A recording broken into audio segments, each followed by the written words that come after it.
નમસ્કાર. સરદાર ગુર્જરી ડિજિટલમાં મહત્વના સમાચારો પર એક નજર. આણંદ જિલ્લાની ગંભીરા ચોકડીએ ભૂમાફિયાઓનો આતંક. વિડીયો ઉતારવાની રેસમાં ચપ્પુથી હુમલો કરી 2 યુવકોને માર માર્યો.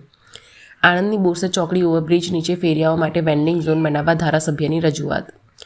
ઠાસરાના અમૃતપુરામાં ગ્રામજનોએ ગેરકાયદેસર ખનન પ્રવૃત્તિ ખુલ્લી પાડી. હિટાચી અને લોડર મશીન ખાણ ખનીજ વિભાગને સોંપ્યા.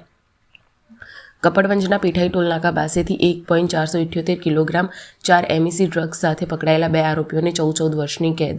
નડિયાદ સિનિયર સિટીઝન સાથે નકલી બેંક અધિકારી તરીકે ફોન કરીને 1.22 લાખની ઠગાઈ કરતા ફરિયાદ. પંચમહાલના હાલોલ ગોધરા બાયપાસ પર ટ્રેલર અને બાઇક વચ્ચે અકસ્માત, 2 યુવકોના મોત.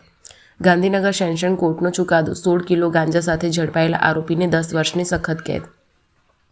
નીતિશના કાર્યકાળમાં ઐતિહાસિક ફેરફાર. પ્રથમવાર ગૃહ મંત્રાલય ભાજપને અને નાણાં મંત્રાલય JDUને અપાયું. ફિક્સ ટર્મ કર્મચારીઓ માટે મોટી રાહત. હવે માત્ર 1 વર્ષની નોકરી પર મળશે ગ્રેચ્યુઇટીનો લાભ. જમ્મુના યુવકમાં જોવા મળ્યું ગર્ભાવસ્થા સંબંધિત દુર્લભ કેન્સર.